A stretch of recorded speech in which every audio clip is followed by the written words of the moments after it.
And across live then to London, speak to our correspondent Bénédicte Paviot, who joins us from there. Bénédicte, what are the exact logistics of this today then there? Well, first of all, welcome to V-Day, Vaccine Day, and it is a momentous day. It's been described as historic because the beginning of this rollout is complex, as you hint at there. The logistics are really particular because, of course, this vaccine needs to be kept at minus 70 degrees, and that is why, in fact, rather than people in care homes first being vaccinated, which was the initial plan, it's actually going to be in 50 hospitals across the UK, like this one, St Thomas's, here in London, that are getting the vaccine, got it in the last 48 hours, and are going to start this huge rollout, the biggest in the history of the United Kingdom. So, of course, London here, we're in England, but the three other nations, Northern Ireland, Scotland and Wales, are beginning their rollout of this Pfizer-BioNTech vaccine made in Belgium that has made it through the Eurotunnel Channel Tunnel and that has been brought in unmarked vans, it has to be said, and then stored in these very special fridges. So it will be frontline staff, people over 80, either patients already in hospital or older patients coming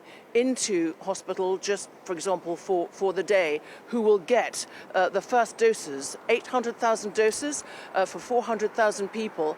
And then slowly it will be rolled out to Christmas, and really the bigger margin will be in the new year.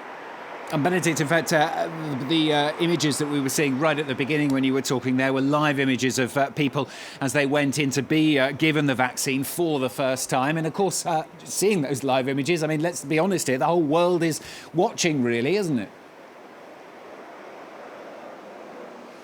Yes, you'll remember that when Britain suddenly announced that it had actually authorised it, that there was going to be this rollout, that the doses were going to arrive, the first country in the world to get this Pfizer-BioNTech, there were questions about had corners been cut.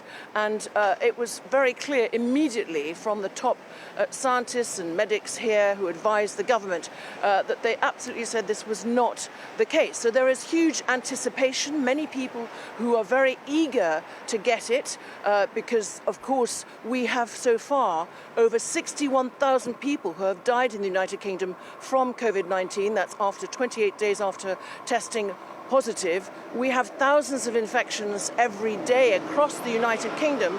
And of course, it's completely changed the way here in the UK and across the world everybody lives. And that has both huge health consequences and also economic damage. And it will be interesting to see, there'll be celebrities, particularly older ones we're going to get to see having the vaccines, some presenters, famous journalists, the health secretary. And indeed, we've been told that the Queen, Her Majesty, and her husband, Prince Philip, are going to be getting it. But don't stand by and hold your breath to watch them being vaccinated. I think that that would be a crime of lèse-majesté. So we will be told afterwards, I think, that they have indeed had the jab, and many people want that jab. Bénédicte, thanks very much. Bénédicte Paviot joining us from there, from London, and that lady we just saw being vaccinated there. Live images, once again, we were showing you as that lady was vaccinated there in the UK.